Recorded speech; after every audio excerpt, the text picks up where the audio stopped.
Our next guest, very lucky to have Shaylee, I'll get to you formally in a second, early career pharmacist with a big heart for rural health, spent over 3 years working in community pharmacy and Aboriginal health services across northern WA, deeply passionate about improving healthcare access in remote communities. Shaylee Mills, hello, welcome. Hello, thank you for having me. It's great to chat today. Pleasure. All right, so your journey in the pharmacy world, run me through that. Yes, my entry into pharmacy I feel is very stock standard, not super exciting. I finished high school and decided I was going to go to university, had no idea what I wanted to do, but I liked chemistry and saw that pharmacy had quite a big chemistry component and just entered in the degree and was very lucky that it worked out ever since. Got a job in my first year, which was probably one of the best parts in terms of confirming, like, yes, I really do like this. Spent a bit of time in metro community. I grew up in a wheat belt town, so when I'd go back and visit my parents, I'd work in the local pharmacy there. And moved into hospital as a student, took placements all around the place. I took a placement in Karratha, which was my first exposure to the Pilbara. And that was sort of the start of my journey into rural pharmacy or remote pharmacy. Did my internship in Broome and Fitzroy Crossing, which was amazing. But after my placement in Karratha, I knew that I really wanted to come back here working for the team. It felt like this is what community pharmacy is supposed to be like. So after my internship, I was straight back here, and I've been here for 3 years ever since. So we're still counting. And why? What is it about it you enjoy there? I think the biggest thing that stuck out was, I guess, how well and how closely the team worked together. Everybody gets along really well. Everybody's really supportive of each other. Everybody was really supportive of students and interns that were coming through, which especially as like a small student, you kind of, moving away from your family and going to a rural area, it's already scary as it is, and then going into a whole new workplace is quite overwhelming. So to be welcomed and encouraged so much was really, really rewarding. But also the dedication that everybody had together to do the most that they possibly could for their patients. It just was really enlightening in the sense that we're spending more time forward, we're spending more time on the front floor, we're spending more time talking with our patients, and we've got all the support staff that we need to do the other things like the dispensing and things like that. So, that's sort of what grabbed me in, I guess, and here I am. And so what about some of the challenges you find with working rural? There's definitely a few. In terms of patient challenges, our biggest thing in rural areas is access to healthcare. So you've got people that are living in very remote areas, like they're associated with the town, but they might not live in town. You've got people travelling through, whether they're staying long-term, short-term, it's extremely transient. And then you've also got things in terms of medicines actually being distributed up here. How do we get our orders? How do we collect our stock? How is it being stored? All of these very logistical factors that play into medication access. You've also got things like workforce as well. It is naturally harder to recruit and retain people in rural areas because it is so far away and it is quite an unknown. So when it comes to things like you might not have enough GPs or enough pharmacists or enough people in the emergency department, and that obviously causes a backlog of people being able to access the right healthcare professional as well, which usually means they're presenting to the pharmacist first, and that's where we play a pivotal part, I guess. But in terms of a professional or personal side as an early career pharmacist, it is hard moving away from your friends and family. Like you do have to leave people behind, I guess, for this career jump. And you might not necessarily know what you're walking into. I was lucky that, I could try my placement before I moved here, but not everybody gets that opportunity. But it's still jarring that you still miss your people. That kind of thing. It's dealing with the isolation over time. It's also very hot up here. So summer is really, really hard.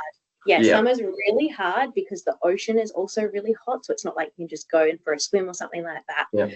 So it's just those few little things that can be challenging.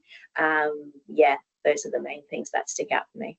Yeah, you guys do a fantastic job up there, and I know you guys are a lot of fun as well, so always a lot of fun up there. Yes, always having fun. What about the big changes you've seen in the pharmacy industry?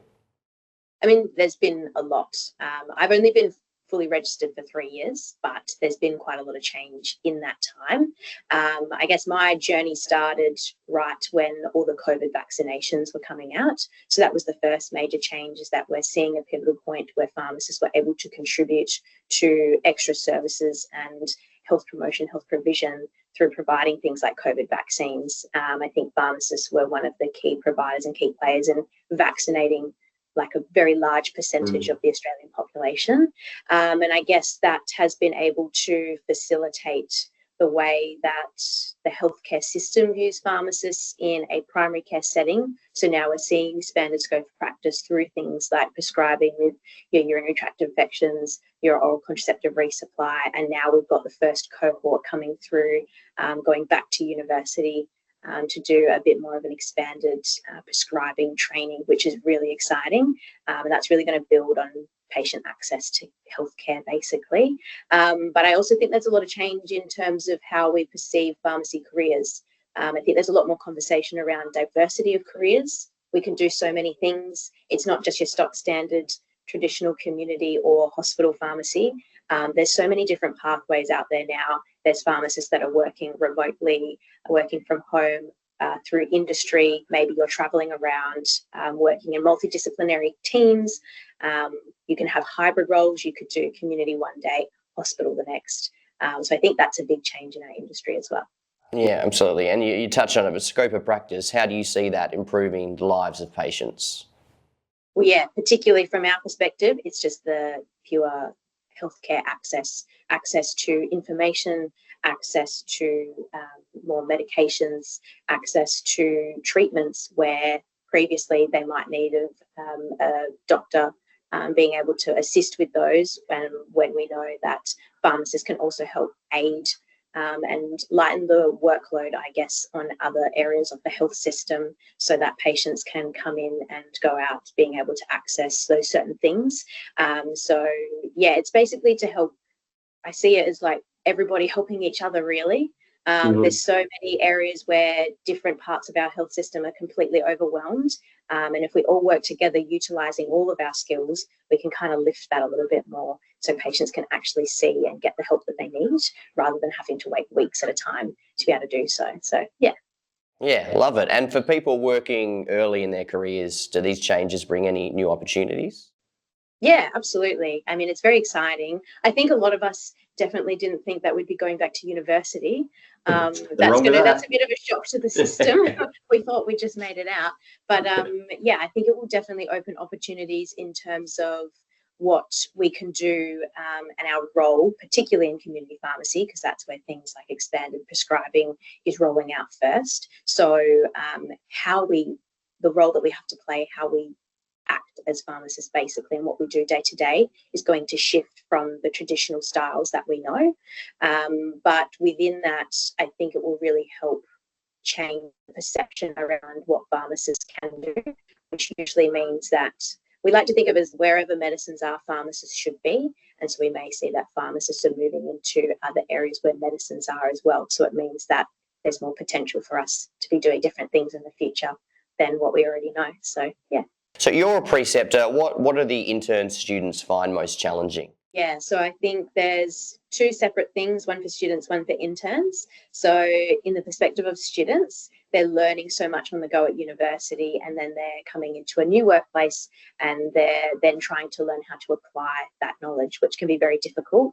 And then when you've got things like expanded scope of practice coming over the top of that, where pharmacists are learning on the go as well, I think students can really think about how they can revise or study in a way that's going to assist the application of their knowledge. So we're very big communicators. Our entire job is basically communicating things to other people. So I think gone are the days where it's just purely about maybe like writing notes or reading information or what off lecture slides and stuff. And we want to be verbalizing information, communicating information, studying where you're basically having to say it to somebody else because that is what you're going to be doing every day. But when it comes to the interns, I think the biggest challenge for the interns is burnout. It is a pretty big year. you're working full time, you're studying part time, you've got these really big exams looming over your head that you know that you've got to study for over the year. And so it's really thinking about how you can manage your time so that you're not doing everything all at once, but you're also not expected to do everything all together for the whole year. So focusing on chunks, blocks. How can you get your ITP done first and then worry about study later? How can you utilize time at work to study? Making sure that you've got really good people around you, mentors, friends, people to offload to, because it is a big year. It's not easy, and we've all been through it. So yeah, I think that's the biggest challenge there. And what would be the best advice you would give to, I mean, no pressure, but students or interns? What's some of the advice you'd want to give them? I think just keep in mind that you can literally do anything as a pharmacist. You can build your career in all sorts of ways. You can have more than one type of career.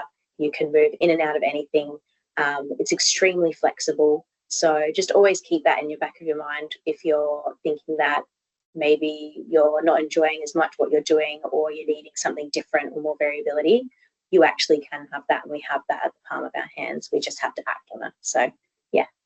Great words. Shaylee Mills, an absolute pleasure. Thank you for the conversation. Thank you very much. Thanks for having me.